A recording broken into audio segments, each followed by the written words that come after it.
નમસ્કાર, આપનું હાર્દિક સ્વાગત છે એજ્યુકેશન ગુજરાત ચેનલમાં. આજે આપણે ધોરણ 5માના ઇંગ્લિશ વિષય અંગ્રેજી વિષયનું યુનિટ પહેલું સ્માઇલ પ્લીઝ આ પાઠનું સ્વાધ્યાય પોથીનું સંપૂર્ણ સોલ્યુશન વિડીયો માધ્યમ શીખવાનું છે. ચેનલ પર નવા આવ્યો ચેનલ સબસ્ક્રાઈબ કરી લેજો, વિડીયો ગમે લાઈક શેર કરજો. પહેલો પ્રશ્ન છે કવિતા વાંચીને પ્રશ્નોના ઉત્તર આપણ છે. આ કવિતાને લગતા પ્રશ્નો પૂછ્યા છે, એના આપણે જવાબ દેવાનો છે. પહેલો પ્રશ્ન છે કૌંસમાંથી યોગ્ય શબ્દ પસંદ કરી આપેલા શબ્દનો અર્થ લખો. તો સ્માઇલ એટલે અર્થ થશે એનો સ્મિત, ફેસનો અર્થ થશે ચહેરો, સિક્રેટનો ગુપ્ત, ફનીનું વિચિત્ર, વન્ડરફુલનું અદ્ભુત. એ જ રીતના બીજું છે કવિતામાંથી રાઇમિંગ વર્ડ લેવાના છે, એટલે કે એને લાગુ પડતા હોય એવા. માઇલનું થશે સ્માઇલ, રેસનું ફેસ, મેનનું કેન, કાઇન્ડનું ફાઇન્ડ, લેસનું પ્લેસ. ત્યારબાદ ત્રીજો છે કવિતાના આધારે શબ્દો પૂર્ણ કરો. તો પહેલો સ્પેલિંગ થશે સિક્રેટનો, બીજો વન્ડરફુલ, ત્રીજો ફની, ચોથું રિંકલ્સ અને પાંચમું છે ક્વાઇટ. આ એમના સ્પેલિંગ પૂર્ણ થશે. ચોથું છે આપેલા શબ્દોને અંગ્રેજી કકાવારી એટલે કે આલ્ફાબેટિકલ ઓર્ડર પ્રમાણે ગોઠવવાના છે. તો સૌથી પહેલાં આવશે હાઇડ, પછી પ્લેસ, પછી સ્માઇલ અને છેલ્લે આવશે વન્ડરફુલ. આપેલા 4 શબ્દને આલ્ફાબેટ પ્રમાણે ગોઠવા.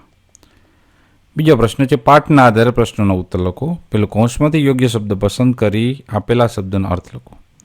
ફેમિલી એટલે એનો અર્થ થશે કુટુંબ, પ્રોબ્લેમ એટલે સમસ્યા, ફ્રેન્ડ એટલે મિત્ર, ફ્રોગ એટલે દેડકો, ચીરફુલ એટલે કે આનંદી. બીજો પ્રશ્ન છે કૌંસમાંથી યોગ્ય શબ્દ પસંદ કરી ખાલી જગ્યા પૂરો. પેલું Khushi and Kanak were friends. Second બીજું છે they play many outdoor games. ત્યારબાદ છે ત્રીજું સરસ્વતીબેન વોઝ ખુશીસ ટીચર્સ. આ સરસ્વતીબેન છે, સ્પેલિંગ આપણે નોટ ડાઉન કરી લેજો નથી. ખુશીસ ચીઝ વેર રેડ એટલે કે રેડ છે, લાલ, બરાબર. પાંચમું છે Kanak wanted to make her smile. છઠ્ઠી ખાલી જગ્યા આવશે Kanak took out something from her bag. સાતમું થશે the frog was green in colour. આઠમું થશે ખુશી વોઝ સરપ્રાઇઝડ. નવમું Khushi began to laugh out loudly, મોટેથી. 10મું છે હર ટીથ વેર મિસિંગ. 11મું થશે 4 of her front teeth were missing. આગળના દાંત મિસિંગ છે 4. ત્રીજો છે પ્રશ્નના ઉત્તર લખો. પેલું write the name of the girl mention the story. તો એમાં કોનું નામ મેન્શન કરવાનું છે ગર્લ બેનું? તો એ છે Khushi and Kanak. Second verse what did Khushi and Kanak do when they return home. તેનો આન્સર છે when Khushi and Kanak return home they rest each other. Each પછી આવશે અધર, ઈચ પછી અધર, એક બીએ રેસ લગાડી. ત્રીજું which game did Khushi and Kanak played. Answer છે Khushi and Kanak played games like kho-kho, kabaddi, હોસ્પેક્ટ ઇટીસી વગેરે. ચોથું છે હુ લુકડ સેડ. આનો આન્સર છે ખુશી લુકડ સેડ. પાંચમો પ્રશ્ન what was the name of teacher. એનો આન્સર છે the name of the teachers was Saraswatiben. 6 Khushi was upset true or false. Khushi upset હતી, ટ્રુ, સાચું. 7મું છે હુ વોન્ટ ધ મેક ખુશી smile. Answer Kanak want to make ખુશી સ્માઇલ. 8મું છે what did Kanak take out from her bag. Answer Kanak took out A big green and rubber frog from her bag. big એટલે કે મોટો, green લીલો, રબરનો દેડકો. 9મું who was surprised. Answer Khushi was surprised. 10મું why did Khushi look sad. Answer Khushi looked so sad because her front teeth were missing. એ sad એટલે થઈ ગઈ હતી કે એના આગળના જે 4 દાંત હતા એ ખોવાઈ ગયા હતા, ઓછા થઈ ગયા હતા. તો જે છે પરિચ્છેદ વાંચીને પ્રશ્ન જવાબ આપણે આ ફકરામાંથી આન્સર ગોતીને લખવાના છે. પહેલો પ્રશ્ન છે how should we smile? Answer we should smile like a baby. Second, find the similar word of various. તેનો આન્સર છે ડિફરન્ટ. બેનો સમાનાર્થી શબ્દ થયા, વેરિયસ એન્ડ ડિફરન્ટ. ત્રીજું છે how many types of smile are there? Answer there are 19 types of smile. ચોથું છે list out 3 benefit of smile. First one, smile relieve stress. Stress ઓછો કરે, તણાવ ઓછો કરે. બીજું, smiling can boost our immunity system. આપણી જે આંતરડાની ક્ષમતા છે, પાચન ક્ષમતા આપણે વધારે છે. ત્રીજું, smiling is so good for health. આપણે સ્વાસ્થ્ય માટે પણ સારું છે. પાંચમું, smiling can boost your immunity system. True or false? Answer is true, સાચું છે. ચોથું, કૌંસમાંથી યોગ્ય શબ્દ પસંદ કરી ખાલી જગ્યા પૂરું. First, when you get gift you feel happy. Second, when you go to A temple you feel calm. Third one, when you have lots of work you feel very worried. બરાબર, આ વરીડ લખ્યું છે, આ ઓ છે, worried છે, worried એ નહીં, ઓ. Worried એટલે બીતા હોય એમ. ચોથું, when your friend does not help you feel sad. પાંચમો પ્રશ્ન છે સાચા સ્પેલિંગ ફરતે સર્કલ કરવાનું છે. તો આ સર્કલ કરેલા છે એ સાચા સ્પેલિંગ છે. બરાબર, તમે પણ સર્કલ કરી લેજો રીતના. છઠ્ઠું છે દરેક શબ્દ જૂથને બંધ બેસતો ન હોય એવો શબ્દ, એટલે કે અલગ પડતો હોય. જો ઇરેઝર, પેન્સિલ ને શાર્પનર એક છે, સ્કૂલ છે અલગ થઈ ગયું. તો આ સર્કલ કરેલા જે શબ્દ છે એ અલગ પડે છે. સાતમો પ્રશ્ન, કૌંસમાં આપેલા શબ્દનો ઉપયોગ કરી 5 થી 7 વાક્યનું ચિત્રનું વર્ણન કરવાનું છે. આ કૌંસમાં શબ્દ આપ્યો છે, તો ચિત્ર છે એ પ્રમાણે આપણે રાઇટિંગ કર્યું છે. This is A picture of garden. There are many trees and flower plant in the garden. There are many children in the garden. There is A swing and A slide in the garden. A boy is swinging and a girl is skipping. A boy is playing on the skateboard. This one. Some children are playing football. Second ચિત્ર છે બીજું, એમાં પણ એ રીતના શબ્દ આપેલા છે, એનો ઉપયોગ કરીને વાક્ય બનાવે છે. ચિત્ર છે this is a picture of garden.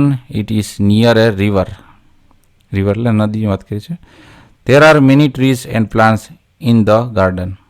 2 boys are playing football and lady is working with a pram. એટલે કે બાબા ગાડી. A boy is walking with his toy car. There is a squirrel in the bush. એટલે કે ઝાડવું. A brown bird is flying in the garden. There is springing near the garden. There is a bus near the bridge. There is train too. There is a green car under the bridge. There are kites in the river. A plane is flying. Plane is flying in the sky. There is a helicopter too. આઠમો પ્રશ્ન છે આપેલા શબ્દને બહુવચનના રૂપમાં લખો. બુકનું થશે books, એ ટ્રીનું થશે ટ્રીસ, એ બટરફ્લાયનું થશે બટરફ્લાઈસ. સ્પેલિંગ ખાસ જોજો. એ મેનનું થશે MEN, એ ડેનું થશે ડેઝ, એ ક્લાસનું થશે ક્લાસીસ, એ મેંગોનું થશે મેંગોઝ, એ લીફનું થશે લીવ્સ, એ ટૂથનું થશે ટીટ, એ ડોરનું થશે ડોર્સ, એ વોચનું થશે વોચિસ, એ બનાનાનું થશે બનાનાસ, એ પોનીનું પોનીસ, એ ફોક્સનું થશે ફોક્સિસ, ફેમિલીનું થશે ફેમિલીસ, બેન્ચનું થશે બેન્ચીસ, ટેબલનું થશે ટેબલ્સ, એન ઇંચનું થશે ઇંચીસ, એ સેલ્ફનું થશે સેલ્ફ્સ, એ બસનું થશે બસીસ, એ ડ્રેસનું થશે ડ્રેસીસ. આ થીફનું થશે થીવ્સ.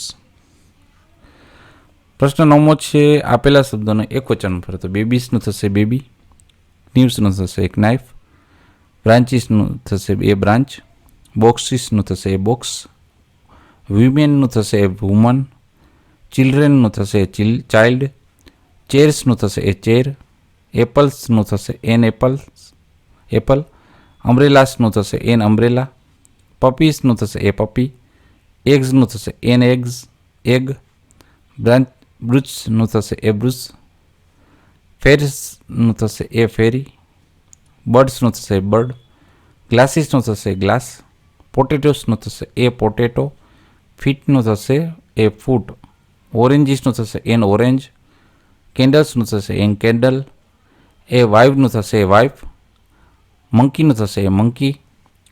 10મું ધેર ઇઝ અથવા તો ધેર આર વડે ખાલી જગ્યા પૂરો. તો જ્યાં બહુવચન હશે તમે જોજો ત્યાં ધેર આર આવશે. બર્ડ્સ છે તો ધેર આર આવ્યું. આવા સિંગલ છે બરાબર, એક વચન છે તો ધેર ઇઝ આવશે.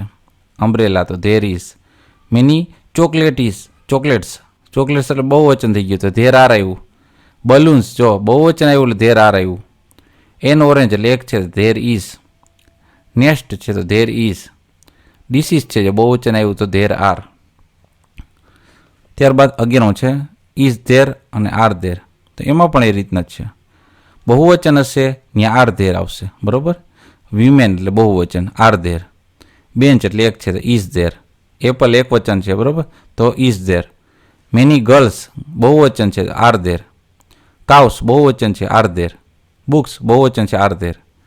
એન ઇરેઝર એક છે તો ઇઝ ધેર. ત્યારબાદ 12મું છે આપેલા વાક્યોને પ્રશ્નાર્થ વાક્યોમાં ફેરવી યસ ને નોમાં લખવાનું છે.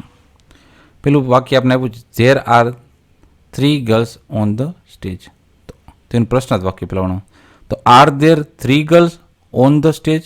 Answer yes there are. નોનું થશે નો ધેર આરન્ટ. બરાબર. બીજો છે there is an umbrella on the bench. તો ક્વેશ્ચન માર્ક થશે is there an umbrella on the bench? Question mark. Yes there is. નકારાત્મક વાક્ય થશે નો ધેર ઇઝન્ટ. ત્રીજું છે there is a cow under the tree. તો question mark થશે is there a cow under the tree? Question mark. Yes there is. No there isn't. ચોથું છે there are 5 tomatoes in the bag. Question mark થશે એનું પ્રશ્નાર્થ વાક્ય are there 5 tomatoes in the bag? Question mark. Yes there are. No there aren't. પાંચમું there is an orange in the dish. Question mark થશે is there N orange in the dish? Yes there is. No there isn't. જે એક વચન હોય છે ને is વાપરાય છે ને એમાં ઇઝ બરાબર. એનું નકારાત્મકમાં આ ટૂંકમાં સ્વરૂપ છે ઇઝન્ટ. ઇઝ નોટની જગ્યાએ ઇઝન્ટ કરે છે. છઠ્ઠું there are fruits in the shop. તેનું ક્વેશ્ચન થશે are there fruits in the shop? Question mark. Yes there are. નકારાત્મક થશે નો ધેર આરન્ટ. સાતમું છે there are mangoes in the box. Are there mangoes in the box? Yes there are. No there aren't. આઠમું કે છે there is a calendar on the wall. તેનું question mark થશે is there a calendar on the wall? Question mark. હકારાત્મક વાક્ય થશે yes there is. No there isn't. Isn't થશે ને એક વચન છે કેલેન્ડર છે એટલે ઇઝન્ટ આવશે. અહીંયા આવશે ઇઝન. ઓકે. 13મું છે માય ફ્રેન્ડ પર 5 થી 7 વાક્ય લખવાનું છે. I have a friend his name is Amit. Amit is 11 years old. He is in my class. He lives near my house. Amit is a tall and strong boy. He is a clever boy. He always stands first in the class. He is kind for helpful. He is also study together. We help each other with our homework and other activities. Sometimes we spend our holidays together. We go to a garden or a library. We also go for પિકનિક્સ with our families. I like Amit very much. He is my best friend. તો આ friend ઉપરનો 5 થી 7 વાક્યનો નિબંધ હતો. તો આ તો પહેલા પાર્ટનું સંપૂર્ણ સ્વાધ્યાય પોથીનું સોલ્યુશન. જોતા રહો એજ્યુકેશન ગુજરાત ચેનલ, શીખતા રહો. થેન્ક યુ, આભાર.